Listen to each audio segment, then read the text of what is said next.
ලෝකේ තමන් වගේම මේ ලෝකේ ඉන්න සියලු සත්වයනුත් මේ පංචස්කන්ධ උලේ ඇනී තමයි ඉන්නේ. ඒක ගලවාගත නොහැකි උලක් බඳු ස්වභාවයක් තමයි මේ හැම සත්වයාම සිටින්නේ. ඉතින් ඒ උල නැති තැන නම් නිවනයි. පංචස්කන්ධ වලින් ගැලවෙන්න නම් නිවන් දකින්න ඕන. නිවනෙන් මෙහා ගැලවීමක් නැහැ. ඊළඟට පෙන්නනවා දකින්න කියලා පෙන්නනවා අගතෝ කියලා. මේ පංචස්කන්ධය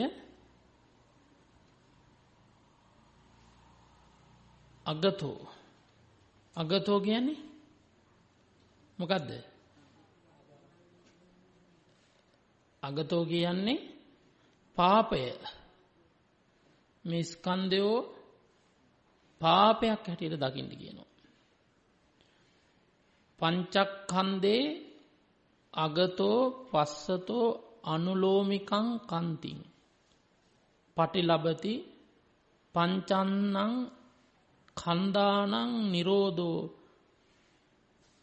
ආදි වශයෙන් දේශනා කරනවා මේ පංචස්කන්ධය පිළිබඳව. මේ පංචස්කන්ධය පාපයක් වශයෙන් අනුලෝම වශයෙන් දැක ගන්න කියනවා. ඒ කියන්නේ රූපය කියන්නේ පාපයක්. වේදනාව කියන්නේ පාපයක්. සංඥාව කියන්නේ පාපයක්. සංඛාරය කියන්නේ පාපයක්. විඥානය කියන්නේ පාපයක්. ඊළඟට පෙන්නනවා කන්දානං නිරෝධෝ අනේගෝ නිබ්බානಂತಿ.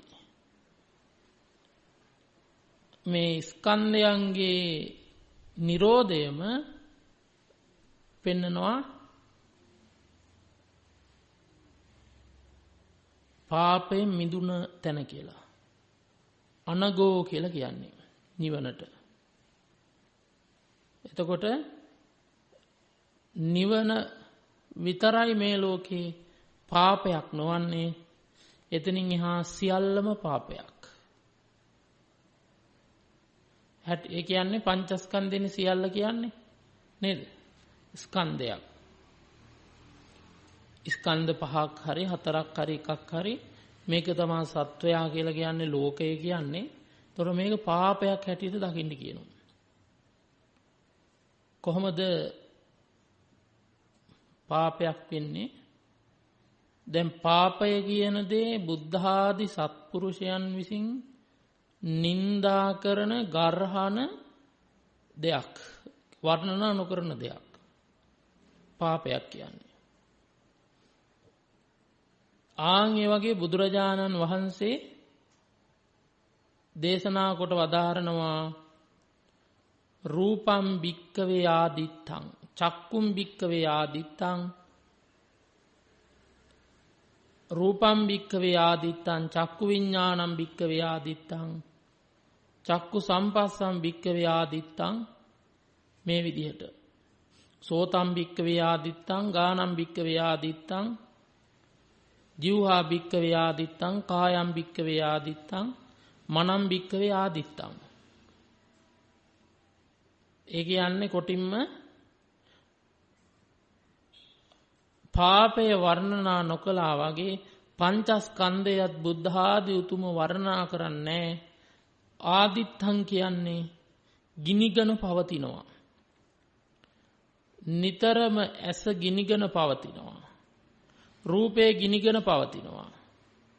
චක්කු විඤ්ඤාණය ගිනිගෙන පවතිනවා. චක්කු සම්පස්සේ ගිනිගෙන පවතිනවා. චක්කු සම්පස්ස වේදනාව සංඥාව සංඛාර චේතනාව සංඛාර කියන්නේ එමය. මේ ගිනිගෙන පවතිනවා.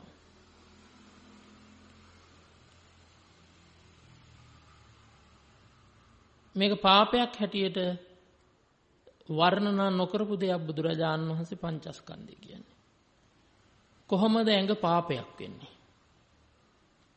ඒ කියන්නේ රූපයනේ නේද? කොහොමද රූපේ පාපයක් වෙන්නේ? වේදනාව, සංඥාව, සංඛාරය, විඥානේ පාපයක් වෙන්නේ කොහොමද?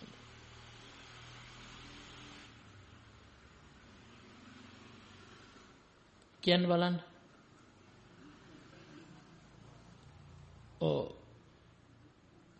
දැන් පාපය කියලා කියන එකට තියෙනවා අදිවචනයක්.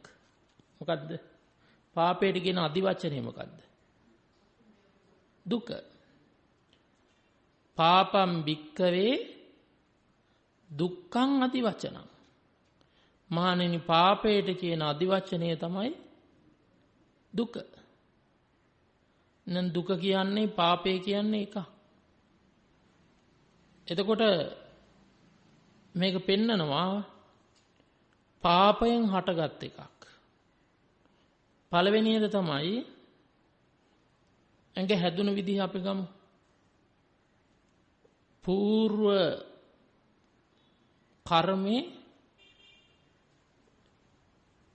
పూర్ව කර්මයක විපාක.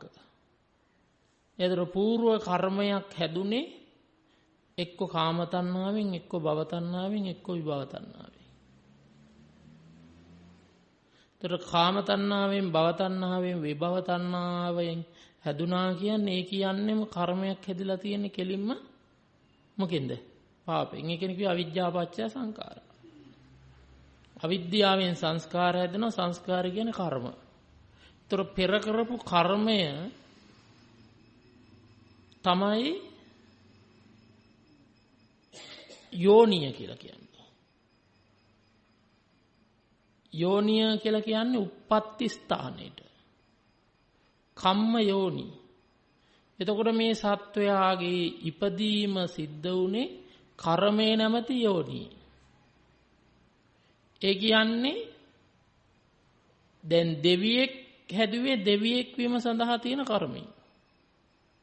මිනිසෙක් හැදුවේ මිනිසෙක් වීම තියෙන කර්මය. අලියෙක්, කොටියෙක්, මුවෙක්, සිංහෙක්, පෙරේතෙක්, කුඹියෙක් හැදුවේ ඒ යෝනි. එතකොට අනිවාර්යයෙන්ම කර්මය හැදුවේ අනිවාර්යයෙන්ම අවිද්‍යාවෙන්. අවිද්‍යාව පත්‍ය සංඛාර. අතීත කර්ම. ඊට පස්සේ ඒ සංස්කාර ප්‍රත්‍ය කරගෙන තමයි විඥානයක්, ඒ කියන්නේ කර්මය කියන එක තුල තමයි විඥානය පහළ වෙන එකයි සංඛාර පත්‍ය විඥානං කියලා. එතකොට ඒ ආකාරයෙන් තමයි නාමයාගේ පහළවීම. ඊළඟට දැන් රූපය පහළ වෙන්න අර විඥානය පහළ වෙනවා මව් කුසේ. මව් කුසේ විඥානි පහළ වෙනවා. එතකොට මව් කුසේ විඥානි පහළ වෙන්න මවයි පියයි එකතු වෙන්න ඕන. ශුක්‍රාණුවයි ඩිම්බයයි සංසේචන වෙලා කලලයක් හට ගන්න ඕන. එතකොට ඒ කලලය හටගත්තෙම මවයි පියයි පව් කිරීම නිසා. රාගයෙන් කාමසේවනයේ යෙදීම. ඒතර කාමසේවනයේ යෙදෙනවා කියලා කියන්නේ මේක ලොකුම පාපයක්.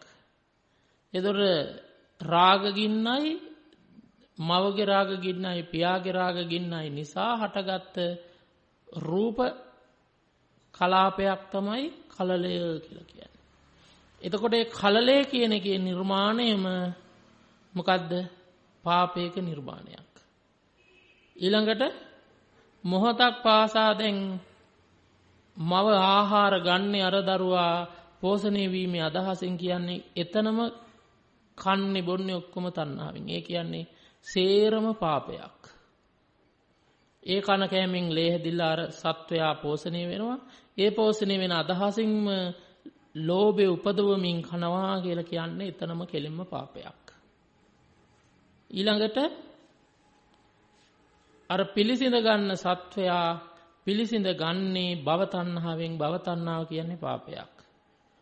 පිළිසිඳ ගැනීම සඳහා හේතු වන කර්මය පාපයක්.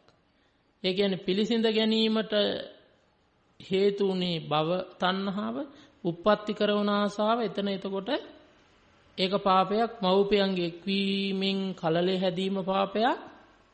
ඊළඟට හැඩතලය ලැබෙන්නේ ස්ත්‍රියක්ද පුරුෂයෙක්ද පණ්ඩකයෙක්ද නපුංසකයෙක්ද උපදෝභ්‍යංජකයෙක්ද සමහරු ඉපදෙනවා ඇස්සන්දයි සමහරුන්ගේ කන් ඇහෙන්නේ සමහරුන්ගේ නහය මොක්කන් වෙලා සමහරට නහය නැහැ හිල් දෙක විතරයි ඌරෙක්ගේ වගේ තියෙන්නේ සමහරුන්ගේ කතා කරන්න බෑ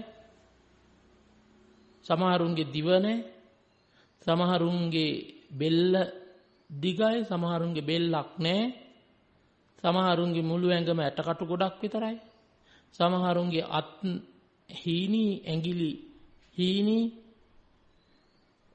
වැඩ කරන්නේ සමහරට ඇඟිලි 6ක් 7ක් තියෙනවා ඊළඟට සමහර කොන්ද වකුටු වෙලා සමහර විට බෙල්ලක් නැහැ කඳේමයි ඔළුව තියෙන්නේ සමහර විට වකුටු වෙලා ඊළඟට සමහරුන්ගේ කකුල් වල කකුල් කොරයි නැගිට ගන්න බෑ ඔය විදිහට ඒ හැදුන ස්වභාවය හැදුනේ අන්න කර්මයෙන්. ඒතර කර්මය කියන එක හැදුනේ పూర్ව පාපයෙන්. එතකොට මේ රූපය කියන්නේම පාපයක්. පාපයක්. එදසේ ඒ කර්මයට අනුවයි වේදනාව හටගන්නේ. වේදනාවත් පාපයක්. ඊට අනුවයි සංඥාව හටගන්නේත් පාපයක්. ඊට අනුවයි සංකාර හටගන්නේත් පාපයක්. සිත කියන්නෙම සංකාර ප්‍රත්‍යයෙන් තියෙන එකක් ඉඳලා සිත කියන එකේ මූල හේතුවත් පාපයක්. එහෙනම් මේ පංචස්කන්ධයම පාපයක්. ඊළඟට දැන් අතීත සකස් වීම ගත්තත් පාපයක් ඊළඟට මේ පවත්වන වෙලාවේ මේක තුල මේක පවත්වනකොට ඔන්න කොන් දෙකක්මයි බඩ එකක්මයි දත එකක්මයි ඔළුව ඇතුලේ ආබාධ බෙල්ලේ ආබාධ එක එක ඒවා තමයි අන්න පාපය මතුවෙනවා පාපයක්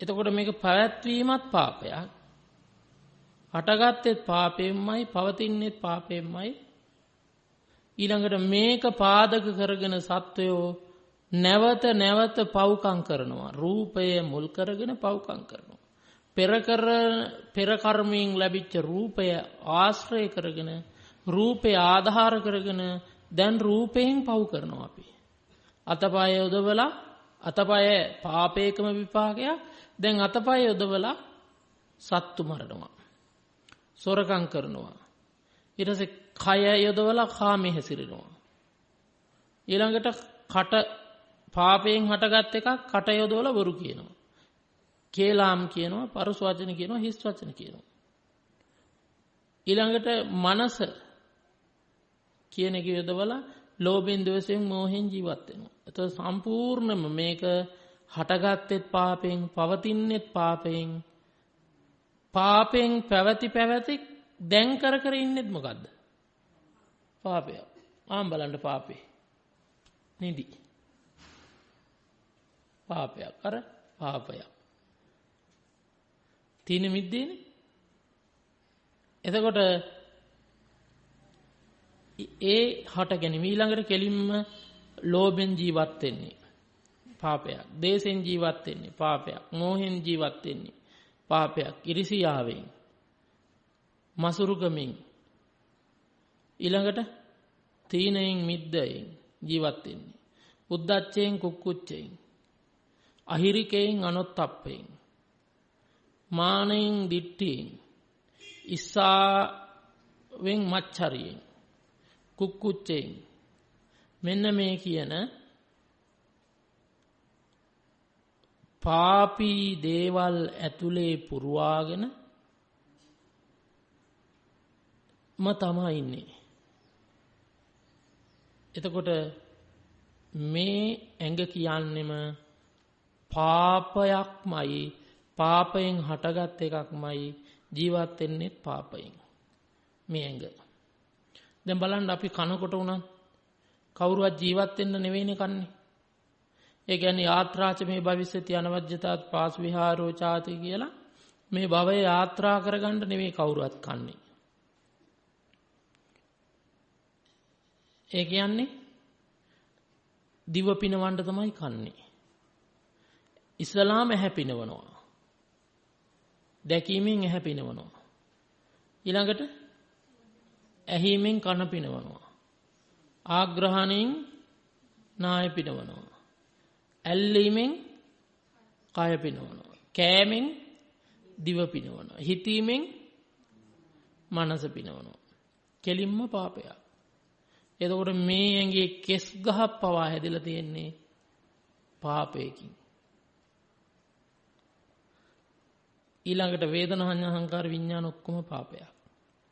එහෙනම් පෙන්නනවා කන්දානං නිරෝධෝ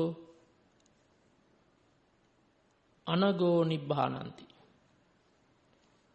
අන්න ස්කන්ධයන්ගේ නිරෝධයම පෙන්නනවා පාපයේ නිරෝධයයි නිවනයි කියලා. ඊළඟට බුදුරජාණන් වහන්සේ මේ වර්ණනා නොකරපු ආකාරය පේන පිණ්ඩෝපම කියන සූත්‍රයේදී අංගුත්තර නිකායේදී පෙන්නනවා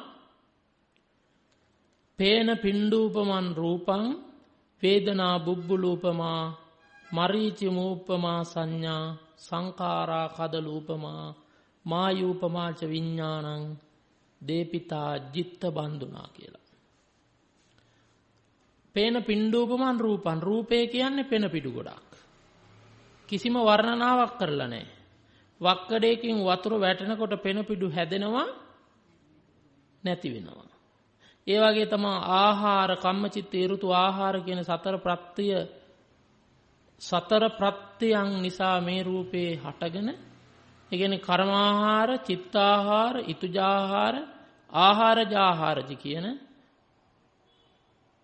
ආහාරජාහාර කියන මෙන්න මේ සතර ආහාරය නැත්නම් සතර ප්‍රත්‍ය නිසා අට ගන්නවා. ඒක නිසා පවතිනවා. ඒක නිසා නැති වෙන පෙන පිටු ගොඩක් වගේ ඇති නැති යන එකක් රූපය කියන්නේ. ඒ කියන්නේ නින්දා කරලා තියෙන බුදුරජාණන් වහන්සේ හිස් පාපේ වගේ නින්දා කරලා තියෙන රූපෙට. ඊළඟට වේදනාව දියබුබුලක් වගේ ඇති නැති යනවා. පස්ස ප්‍රත්‍යයෙන් හටගන්න වේදනාව ඒ මොහොතේ ඇති නැති යනවා. වේදනාව පාපයක් මෙන් නින්දා කරලා තියෙන්නේ දියබුබුලක් මෙන් හිස්. සංඥාව කියලා කියන්නේ මිරිඟුවක්. මරීචි මූපමා සංඥා. මරීචි කූපමා සංඥා. මිරිඟුවකටයි සංඥා උපමා කරන්නේ. මිරිඟුව ඈතින් පේනවා වතුර වගේ. මුවා රැවටිලා වතුර කියලා හිතාගෙන එතෙන්ට දුවනවා. හැබැයි නොදැකින ආය ඈතින් පේනකොට ඔහොම දුවලා පිපාසයෙන් මිය යනවා. සංඥාව කියන්නේ හිස් බවක් මිරිඟුවක්. ඒ කියන්නේ නින්දා කරලා තියෙන සංඥාවට. සංඛාර කෙහෙල් පතුරු ගොඩක්. කෙහෙල් ගහක කොච්චර පතුරු ගැලෙව්වත් අරටුවක් නැහැ. ඒතර කෙහෙල් ගහක පතුරු තියෙන අරටුවක් නැති දෙයක් වගේ සංඛාරවලත් කිසිම අර්ථයක් නැහැ. බොරුවක්. විඥාණය මායූපමාච විඥාන. විඥානය මායාකාරයේ කැස් බැඳුම් කරුවේ මායාකාරයන් නොයෙක් මැවීම් මවනවා. කොච්චර මැවීම් මැව්වත් පරියු මවනවා, කුඩ මවනවා, ලේන්සු මවනවා, මුදල් මවනවා, එක එක දේවල් මවනවා. හැබැයි මවන සේරම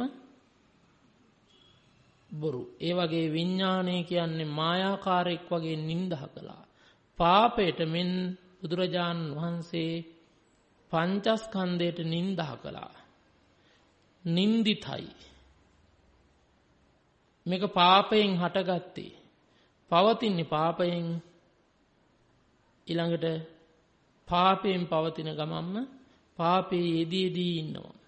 මෙතෙක් කල ඉපදුන දවසේ ඉඳලා මේ වෙනකන් ජීවිතය හොඳට ස්මරණය කරගෙන ආවොත් පාපයෙන්මයි ජීවත් වෙලා තියෙන්නේ තප්පරයක් පාසා. චුට්ටක් හරි ගියානම් භාවනාවට දන් දුන්නානම් සිල් රැක්කනම් අන්නේ බණක් හරි අහනවා නම් ඒ වෙලාව විතරයි චුට්ටක් හරි පාපයෙන් මිදලා තියෙන්නේ. දැන් බලන්න භාවනාවට එල්ල නිදි ගිරා වැටෙනවනේ. ඔය බලන්න. පාපය. ඒ කියන්නේ හිටියේ පාපයෙන් දැන් පවත්වන්නේත් පාපයෙන්. අනේ පාපය කියන එකෙන් මිදුණා නම් අන්න එතන නිවනයි. එතකොට දැන් තමන්ගේ පංචස්කන්ධයේ පාපයක් වශයෙන් දකිනවා. ඒ දකිමින් ඊළඟට තමන්ගේ ගෙදර ඉන්න පිරිස, අල්ලපු ගෙවල් වල ඉන්න පිරිස, ඒ ප්‍රදේශයේ ඉන්න පිරිස, ඒ දිස්ත්‍රික්කයේ ඉන්න පිරිස, ඒ පළාතේ ඉන්න පිරිස, ඒ රටේ ඉන්න පිරිස, ඔහොම පිට රටවල් වල ඊට පස්සේ පෘථුවිය, ඊට පස්සේ මේ සක්වල, පිට සක්වල වල අනන්ත අප්‍රමාණ වූ ලෝක ධාතුවේ ඉන්න හා පවතින සියලුම සත්වයන්ගේ ශරීර පාපයේම ආරම්භයක්, පාපයේම පැවතීමක්, පව් කර කර තමා බොහෝ සත්වයෝ ඉන්නේ. ඊළඟ එක තමයි මේක බුදුරජාණන් වහන්සේ හිස් බවක්, නින්දිත දෙයක් හැටියට නින්දහ කරපු දෙයක්. මේ ස්වභාවය පාපයක් වශයෙන් මෙනෙහි කරන්න තියෙන. ලොකු පාපයක්. මේ ස්කන්ධ ටික. අන්නේ මෙනෙහි කරමින් භාවනා කරන්නයි තියෙන්නේ. පැහැදිලිද? දැන් පටන් ගමු එහෙනම්. අගා කියන තත්ත්වේ පාපය දකිමින් භාවනා කරන්න.